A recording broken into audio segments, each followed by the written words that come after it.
Hello and welcome. I'm Jenny, founder of Jentle Landmark and the host of Gathering Voices. We're bringing you an exclusive episode as we team up with the Mom Market for their Winter Wonderland holiday event, happening December 13th from 4 to 8 p.m. at Element Preservation in Easton, Pennsylvania.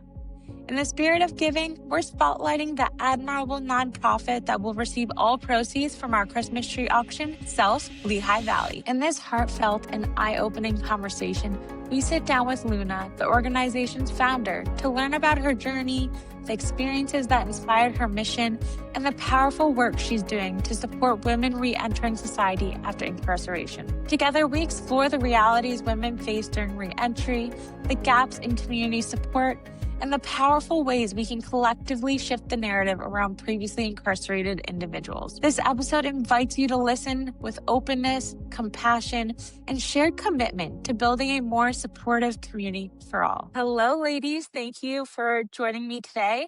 I am here with Davika for the Mom Market Winter Wonderland, and we have Luna here with us. Luna, why don't you go ahead and introduce yourself? Hi, I am Luna Fernandez. I am from South Lehigh Valley Women's Reentry. I always like to start with saying that I am a mother, I am a sister, I am an auntie, I'm a best friend, I'm a wife, I'm a friend, I'm your neighbor, I'm a leader, I'm an advocate, and I'm also a prison survivor. I spent 10 years in prison. And actually, February will be 16 years that I've been home doing the work and supporting our community. And I am excited to always be an advocate for my community and other women that don't have the courage or the space or the opportunity, right, to speak their word, to tell their truth, or even sometimes to even tell their story, right? So yeah, that's a little bit about me. Oh, I'll tell you more. Wait, I live in Pennsylvania in the BE area. Born in Puerto Rico, 2 months of age. My parents moved to New York City, lived there till maybe 11 years old. And then we moved to Pennsylvania. My mom thought, hey, I'm raising all these girls. Let's move somewhere that's a lot calmer, not as fast paced. Been a PA ever since. When I caught my charge way many moons ago, it was in the PA area. And when returned home, I came back to the Lehigh Valley. It said, this is where my journey is going to begin. Not sure that my journey will end here, but I've been here. I'm embedded to our community, and I'm here to support other prison survivors or anyone in entry. We're here today because you started a nonprofit called Self. Can you share more about how that got started with us? Yes. So South Lehigh Valley Women's Reentry became back in 2018. It's funny because I went on a trip to Cuba with some friends, and I'll share a short story. And it was maybe 12 of us, and we spent some days there. And when we got back, it was so life changing. A lot of us started either a business, ran political, started nonprofits. We all did something. I think that experience just changed. I don't know what changed, but it just changed the whole thing. Again, like I said, I've been doing the work for a really long time. And people would always ask, why haven't you started a nonprofit or anything? And again, I didn't know what that was. When I started digging into it, I'm like, oh, but I'm already doing this, right? So, sure. And then so 2018, we solidified the nonprofit for 1C3, and the work began. The real work began. Fast forward a couple years, one of my goals were to open a self house. And what the self house is, it's a housing component for women that are reintegrating back to society from incarceration that are in a county or state level that had no home plans. So what that means is, let's say, for example, you're in jail or prison, you've done this time. Now you have no home plan. Guess what? You have to sit till you get an approved home plan if you're still on probation, parole, some type of a supervision. It's crazy because a lot of people don't know that you cannot be released into the community unless you have an approved home plan. So with that being said, I want to say maybe 3 years now, we decided to open the self house. And even though it's not as big as I would want it to be, It has 7 rooms. You rent 5 out. We have the program where I go into the jail. I do an intake process with the ladies. We do one-on-ones. If I have to go in several times, I will go in several times. To get that one-on-one experience with the ladies and to make sure that they're ready, right? And when I say make sure that they're ready is that I want to, and again, I'm never 100% right, but I want to make sure this person is ready to live first with other people that are in reentry or recovery because, we always want this to be successful. We don't want it to jeopardize their reentry or others that are living in the house. So I personally am the one that goes into the jail and do the one-on-ones. We decide whether yay or nay, if we have the space or if we have the room available. We go from there. Once they're released, I do the warm handoff as well. I pick them up and we start from there. And the program can run anywhere between 9 to 12 months, sometimes 6 months. It all depending where the individual, the peer's at. It's case by case, individually based. What one lady might have, the other might not, you know. Yeah, and we start the journey there. That's where we start. We do peer work, we do CPS work. I'm a certified peer support specialist, forensics as well. And so who better that someone with the lived experience to help support these women? And I think that's the disconnect sometimes. Folks want to help out so much, but they forget to bring this specific person to the table with the lived experience that can help support the other person across the table. It's just so important and so key. And people tend to forget that small piece. So that drove me to, I know you asked why, right? One, because I am in reentry, I'm a prison survivor. And again, who better than someone that has the lived experience? Those closest to the pain are closer to the solution. So I decided to brand self, open the self house, and support women that are prison survivors just like me. And why just women? Because we hardly have anything for women. We have so much for men, but yet for women, there's not a lot out there. They tend to forget that yes, we're women, but these things happen to us too. So Yeah. yeah. Yeah. On this note, Luna, when most people think about women returning home after incarceration, bringing someone to the table that has that lived experience and having them also connect from that angle is really important. What else do you wish people understood or unlearned about that journey of reentry into society? So I want to answer that 2 ways. I want to answer it as a prison survivor, someone that has just done time inside, and then someone out in the community. As far as inside, people don't know how important it is that reentry starts inside. Yeah. It doesn't start outside. You continue it outside with the love and the support of the community, your friends, your family, your loved one, your neighbor, employment, everyone. That's why I say it's a two-way thing. Reentry starts inside, and I wish more folks that are outside in the community will advocate that for folks inside doing it. When you're in there, you do the time. You can't let the time do you. And you start working while you're inside because one, when you come home, you don't want to be bitter or still doing the same thing you were doing before you went in, right? Mm. I always say, don't be bitter, be better. Mm.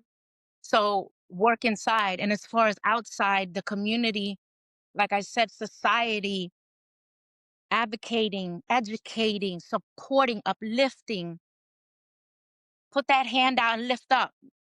Mm. So that's a two Yeah. that can go 2 ways, inside and outside. Yeah. Yeah. That's really good to note. And it's beautiful that you can address that as being both of those roles. So, with that, I'm curious if you could describe a breakthrough moment, a time when you witnessed someone's self worth transform through your programs and how that ripple extended into the larger community. Yes. Okay. So without saying names, I have a peer did a 5 to 10 upstate. She's been home maybe almost a year now, less than 12 months. And when I tell you the transformation has been so beautiful to see, knowing the before, during, and now this transitional time. has been beautiful. This person has had a ton of trauma in her life, did this time, came home, reentry started inside, and she was a person with a substance abuse and a mental health disorder. And she came home, has been put in the work, has done all her treatment plans, has successfully completed them, and some has gone above and beyond to help herself right in her journey. And now she's at a point where she has this amazing job. She's given back to the community because she's now telling her story in rooms, and she's supporting other females that are in her journey or walking a similar journey. And it's just such a beautiful flower to see blossom, right? When you plant the seed, and now fast forward time, and just like my eyes tear up because I think about her specific journey, and just to see it blossom and to know that I have had the privilege to water that seed and watch it grow. It's just so beautiful. And so now, yeah, she's so embedded in the community. It's just beautiful to see. It's beautiful. Yeah. So sometimes, because everyone has these days where, wow, am I doing the right thing? Am I doing what is this my calling? Is this my purpose? The why, right? I think about her, or I think about these moments where, wow, I am. I'm affecting change. I am. So I have to sometimes remember to give myself flowers because I'm so busy giving other people their flowers and their grace that sometimes I forget to give myself grace, right? Yeah. And like I always say, if self's not right, who's right? And in order for me to do this work, I have to sometimes step back and give myself grace and flowers and do my wellness and self-care and dig into my toolbox for my wellness tools and things of that nature, and to be able to continue to do the work that I do because it's not easy. I too was there at one point. So continuing the work and working every day helps me help them. Yeah, it really seems like you're cultivating a very intentional garden. And I have two questions based off of your own experience re-entering into society and also the resources you now provide these women, because self covers a lot of different ground, from education to making sure that the women are economically independent and they're getting their feet on the ground. So, did you cultivate the extent of these different options within your program based off of your own experience and what you needed? And then, second question to that is also, what's a risk or unconventional approach that you've taken that's challenged the norms of reentry work? And what did you learn from that experience? Yeah. So the first one, yes, with my own experience and my own journey, figured out years ago what that secret sauce, that juice was, right? And so when I got home, I did not have the support or the resources in the community or society to help me figure that out. And it was very, very, very challenging. And so because of doing the reentry work inside, I was committed to figure out what that was for myself and my children. I had little ones. And I figured out what that secret sauce was. And then so in my journey, I was then at a point where I was like, you know what? Now I can share this knowledge, this wealth, this secret sauce. Why am I holding this? I want to share it with other women. So when they get home, they have the support and the knowledge to navigate society. So, yes, self does provide the resources for women to reintegrate into society by providing these different resources and plugging them in with folks in the community, other organizations, other nonprofits, other businesses, giving that referral to help that person reintegrate back into society. It's one collective village helping support, the more the better, that person or that woman. Yes, it's woman based. However, have I helped men in the process in reentry? I have. I have. Reentry is reentry. Someone calls for support, or another organization says, hey, I have this gentleman that needs a resource for, I don't know, maybe food. He has a few food insecurity. Or I might know someone that might have some funds for housing, or a connect for employment. Why am I not sharing this? I'm not going to hang up the phone and say, oh, no, this is just for women. No, it doesn't work that way. So yes, I am sharing that wealth with other folks in the community. And then so the second thing was, I know you asked what risk I've taken being in reentry, right? Yeah, I can think of one in the beginning that was very, very challenging is putting myself in rooms that folks like me weren't in, sitting at the table where people like me weren't invited. Right? Sitting, having these uncomfortable conversations for myself and other people, to be able to advocate and support prison survivors or people in reentry. We weren't invited. They weren't inviting us. They weren't saying, hey, come to the table, or we're having this, come here, or you're invited. Nah, girl, that was not happening. I had to force my way in there, invite myself. Oh, I'm inviting myself. Oh, I heard about this. Yeah, I'm going to be there. Or someone said, hey, Luna, they're having this meeting or they're having this thing or this event. Oh, I'm going to be there. I would go. I would show up. I would sit at the table. And who are you? Oh, I'm Luna from South Lehigh Valley Women's Reentry. I am a prison survivor and I have a lot to say. And I would advocate. And I would sit there in these uncomfortable conversations, or I would be at some event or webinar or anything, and I would raise my hand. I got something to say. Where are the folks that have the lived experience? Yeah. Or where are the prison survivors? Or who's advocating for them? Those were some of the risks I took to force my way to help other people and myself in the journey, because we just they weren't inviting us. Yeah. You didn't hear about it. You're hearing about this now. Now it's starting to come out, right? But you didn't hear about it before. People were like, reentry? Well, what's that? What's that word? They weren't even calling it reentry. Oh, the people that have been convicts, that have been in prison, right? Or been in the jail. Yeah. Let's start changing that verbiage, first of all. Yeah, no change will happen if you stay silent. The words are so important, right? Yeah. The words are so important. Changing the word. Why are we calling people still inmates and convicts when we can be saying prison survivors? Why are we doing that? It brings a more You know? human aspect to the table. It's like, why are we still, let's change that around. Start changing that verbiage. It's so important. Like, I don't know. Absolutely. And in building those support systems for women, I'm hearing that more seats at the table need to be invited. Absolutely. And we need to be starting to call it for what it is and having these conversations and not skirting around those conversations to bring more awareness on these topics of reentry and such, especially for women. So, Yes. with that being said, aside from those two things, which I think are very important and huge, I'm glad you spoke of that. What other ways could the community be creating space for women of reentry that often isn't happening? Education.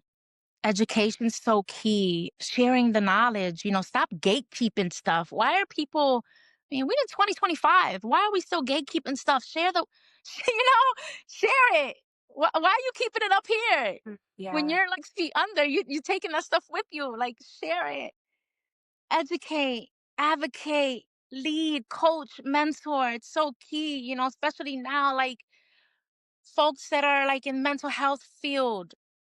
Reach out, help support. Let's build support systems to cater to women. PTSD is just so like crucial. Like anyone in reentry, anyone that's been incarcerated or in jail or in prison or going through the justice system, foster care system, any type of a system, right? Mental health, it's so important. People need to support, educate, advocate.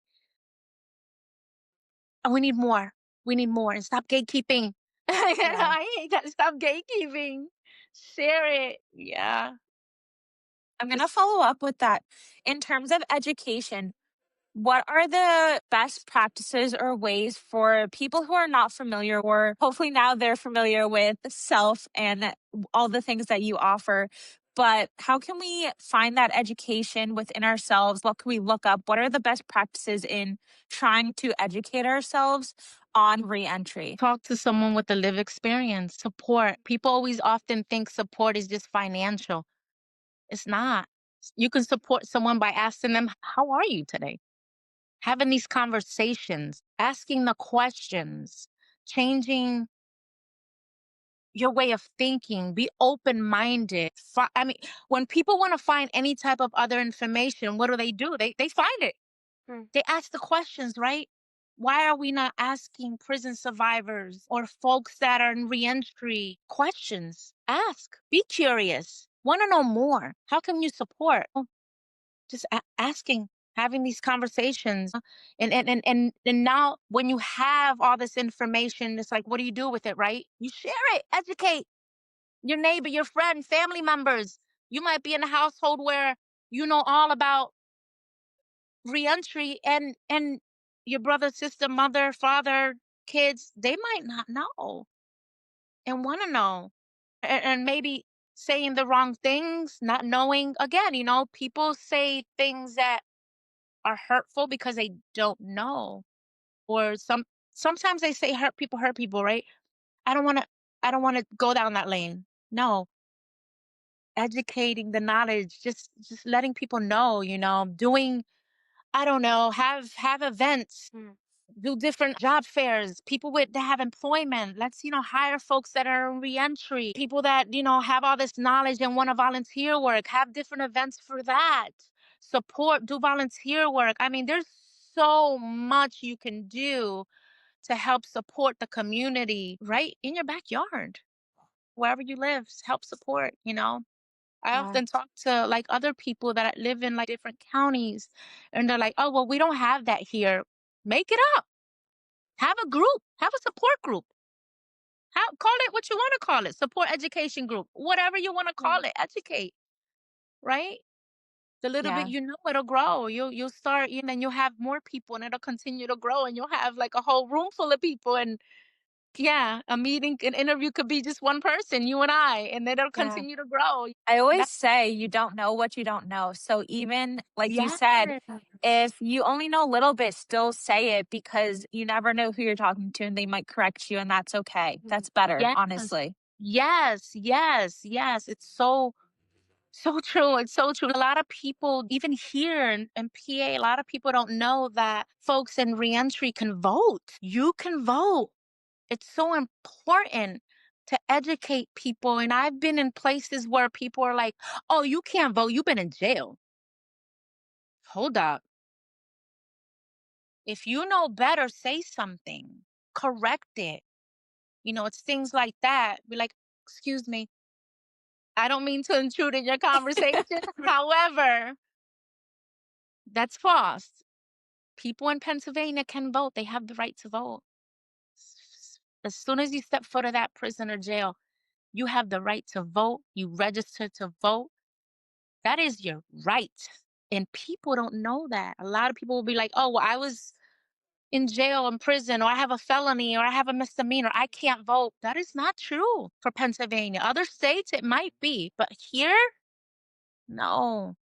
Stop feeding people the wrong information. Yeah.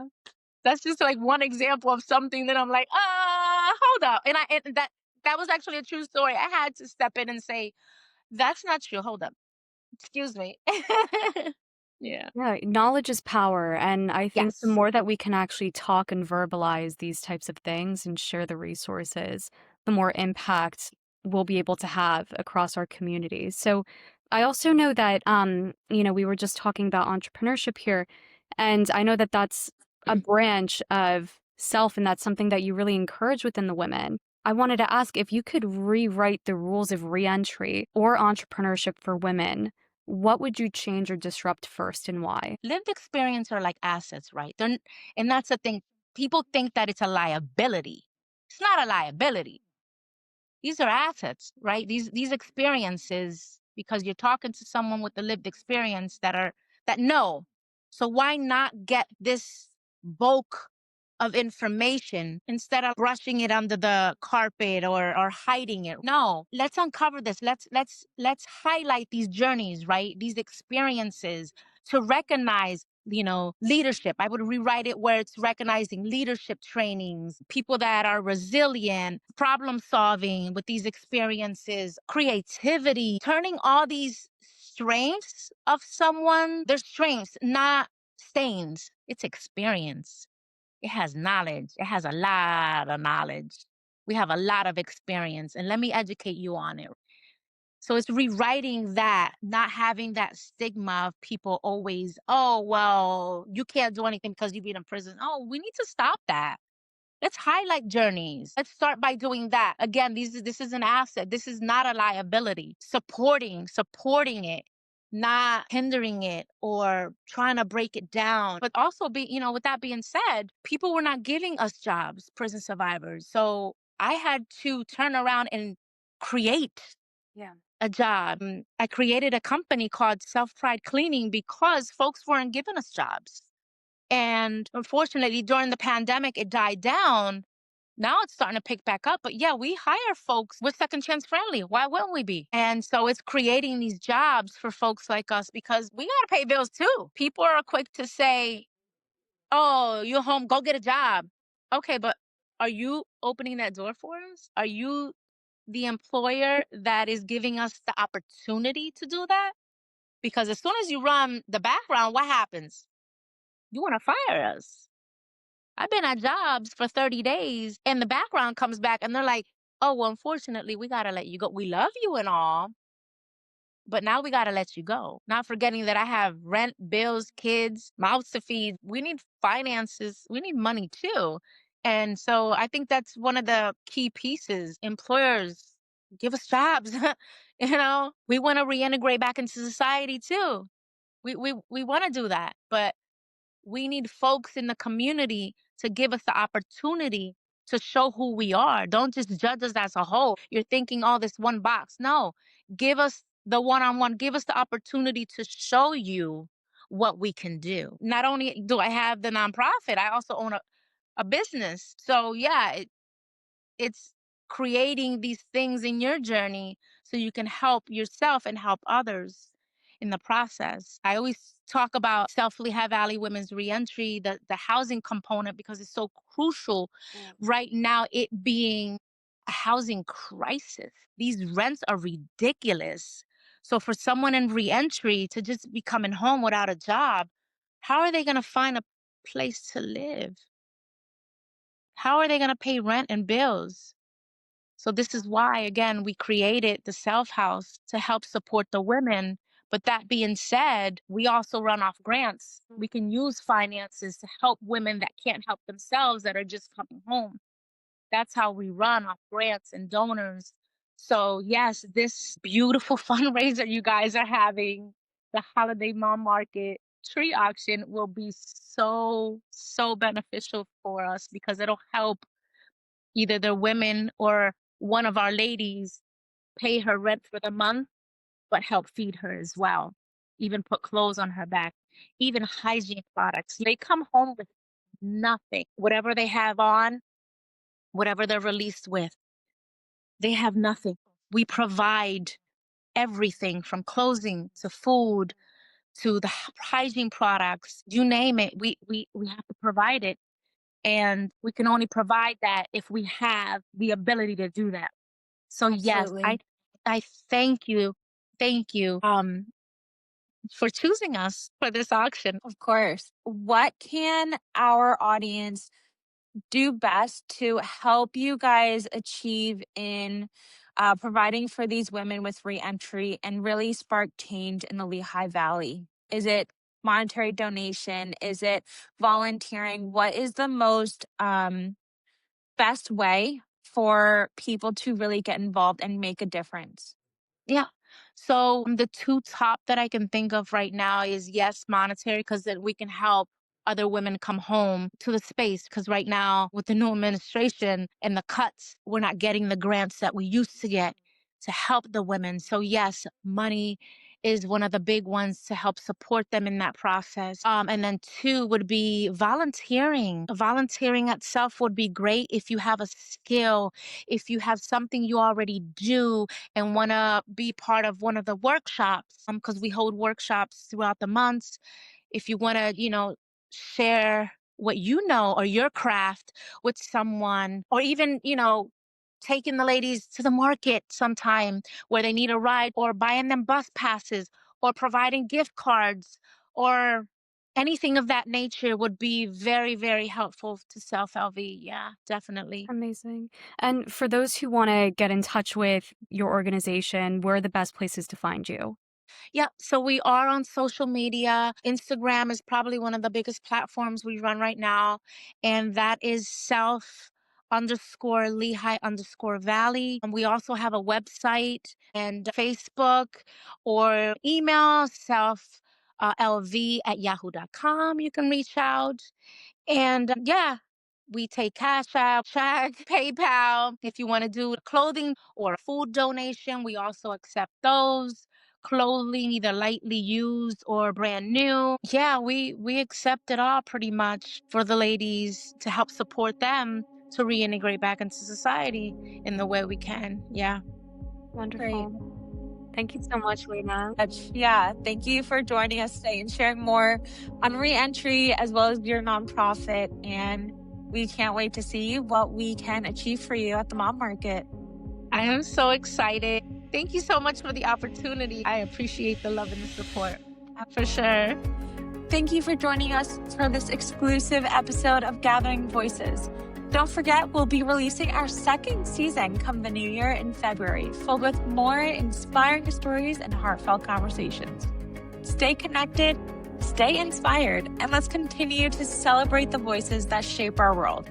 Until next time, take care and share your story.